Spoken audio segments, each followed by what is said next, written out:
Di antara dosa-dosa yang dilakukan oleh manusia, maka ada 10 dosa besar yang tidak diampuni oleh Allah Subhanahu wa taala sebagai berikut. Yang pertama, musyrik. Musyrik adalah mempersekutukan atau membuat tandingan hukum Allah dan mengikuti ajaran-ajaran selain ajaran Allah secara sadar dan sukarela, seperti menyembah berhala, menyembah pohon, memuja dukun, dan lain-lain. Allah Subhanahu wa taala berfirman, Allah tidak akan mengampuni dosa syirik mempersekutukan Allah dengan sesuatu, dan Dia mengampuni dosa selain itu bagi siapa yang Ia kehendaki. Dan barang siapa yang mempersekutukan sesuatu dengan Allah, maka sungguh dia telah tersesat jauh sekali. Quran Surat An-Nisa ayat 116. Yang kedua, membunuh.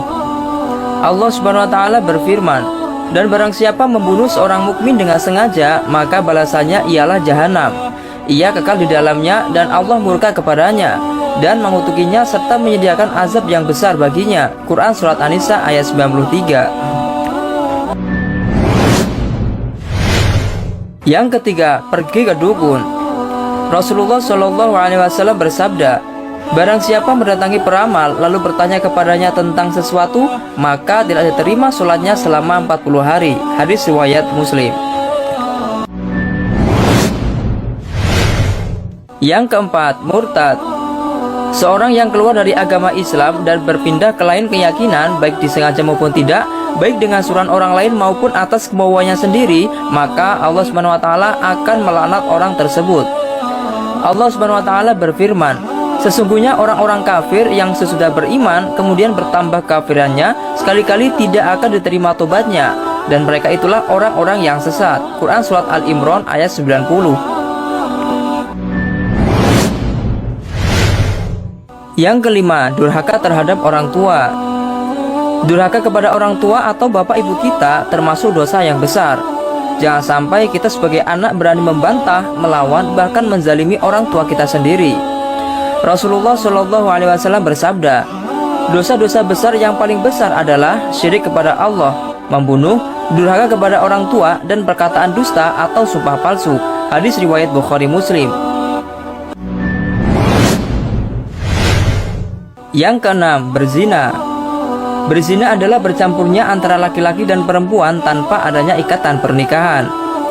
Allah Subhanahu wa taala berfirman, dan janganlah kamu mendekati zina, sesungguhnya zina adalah perbuatan yang keji dan suatu jalan yang buruk.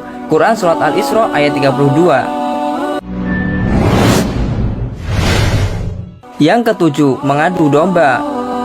Mengadu domba adalah berbicara untuk membuat orang lain berselisih paham terhadap sesama atas omongan kita.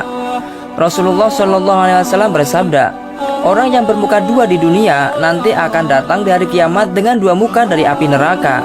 Hadis riwayat Tabrani.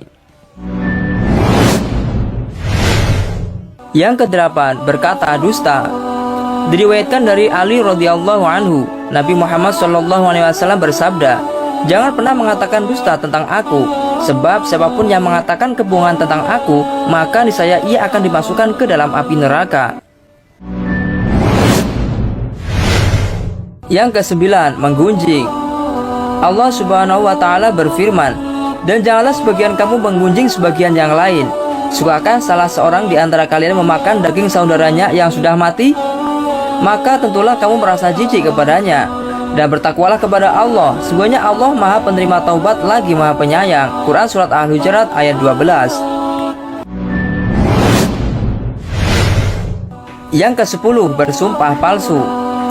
Rasulullah Shallallahu Alaihi Wasallam bersabda, barang siapa bersumpah dengan sumpah dusta pada saat ia wajib bersumpah, silakan ia menduduki tempat duduknya dengan wajahnya di dalam neraka. Hadis riwayat Abu Dawud. Apakah Allah Subhanahu wa taala benar-benar tidak mengampuni dosa tersebut? Allah Subhanahu wa taala berfirman, katakanlah hai hamba-hambaku yang melampaui batas terhadap diri mereka sendiri, janganlah kamu berputus asa dari rahmat Allah. Sungguhnya Allah mengampuni dosa-dosa semuanya. Sesungguhnya Dialah yang Maha Pengampun lagi Maha Penyayang. Quran Surat Az-Zumar ayat 53. Ayat tersebut menjelaskan bahwa sebesar apapun dosa, Allah akan mengampuninya apabila dia bertaubat sungguh-sungguh, dan bukan hanya sekedar mulut bilang taubat namun perilaku masih maksiat.